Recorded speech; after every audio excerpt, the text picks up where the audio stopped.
Facebook. I'm sitting here with my friend Gilly from the Butchery. We're right in front of the Butchery, and we're letting everyone know that Am Yisrael Chai, that we're stronger than ever, and we're gonna more Jews to the Butchery, more Jews keeping kosher, more Jews supporting Israel. I'm going to do a video. Anyways, happy Father's Day to everyone. It's a pleasure to see you. I'm right here in front of the Butchery, where hundreds of Jews are gathering to show their support for the Butchery, as it was vandalized last night by a terrorist who threw a brick that said Free Palestine in and broke the window, all because we're Jewish, all because we support Israel, all because we support Israel's right to defend itself. Happy Father's Day. Today I think about all the fathers all over the world, especially in Israel. So many fathers who are away from their children, from their wives, from their grandchildren, fighting for Israel in Gaza, fighting for Israel, flying IAF planes over Tehran, bombing the terrorists, fighting in Lebanon, fighting in Syria, fighting the Houthis. These are the true heroes. These are the true fathers. The first time we read about a father's conversation with a child in the entire Bible is Abraham. We don't read about Adam and Eve. We don't read about Noah. We read about Abraham's conversation when his son Isaac calls him. And what does Abraham say? Hineni, I am here. The ultimate message of a father to their son: I am here for you, to protect you, to care for you.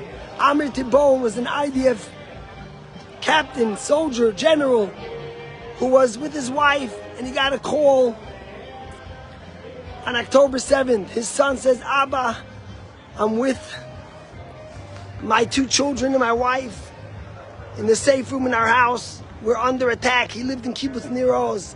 And the father turns to his son, he says, I'm coming. And he gets into the car with his wife, and he makes the 1.5-hour drive all the way up. On the way in the south, he sees a couple who were also trying to run away from harm's way. And he thinks, should I stop or should I go to my son and my grandchildren? And he says, 1 second, this person also has a father. This person's also a father who wants to help someone. And he pulls them into his car. He drives a 1/2 hour out of the way to bring them to safety. And then he continues driving. He comes to the kibbutz and it's locked. He can't get in. And he finds a way to get in. He runs to his son's house and he knocks on the door of the shelter and he says, Abba, it's Abba here. I told you I'm coming and here I am. And he hears his son tell the grandchildren, Zesaba, this is our grandfather who promised us to come. I told you he would keep his promise. That's the ultimate sacrifice of a father for his children. And that's the ultimate sacrifice that this generation of heroes in the IDF are making for us, for the future of Am Yisrael, to be able to live in peace. Israel understands that we have no other choice. When Prime Minister Netanyahu came to the Kotel right before he started the war, he donned a talis and he wrote in the Kotel the words, Am Klavim Yikimenu, we're going to rise like a lion. Because he understood that we need to be strong. And when you look at Rashi, the commentary, Rashi says, what does it mean, rise like a lion? We put on talis and tefillin, and we do mitzvot and Torah. When did Israel launch its attack? On 6/13. 6/13 is the 613 commandments we have in the Torah. Our response to October 7th is 6/13.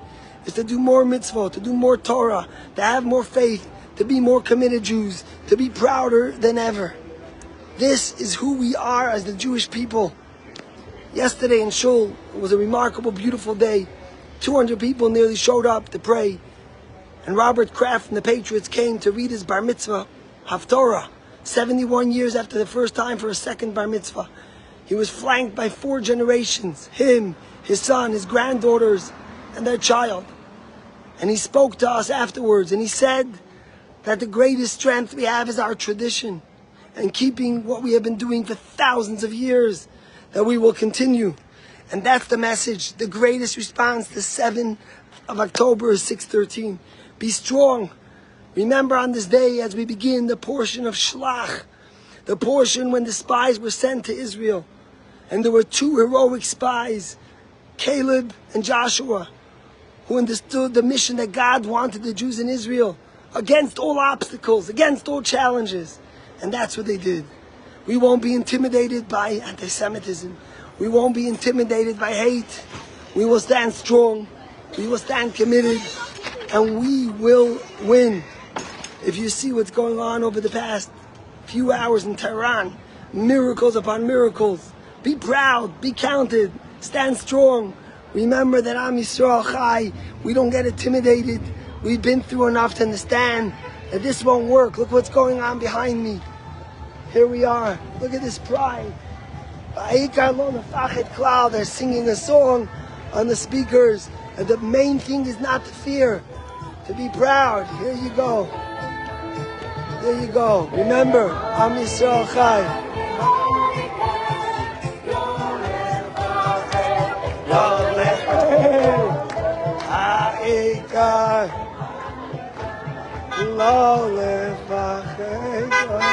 Whoa.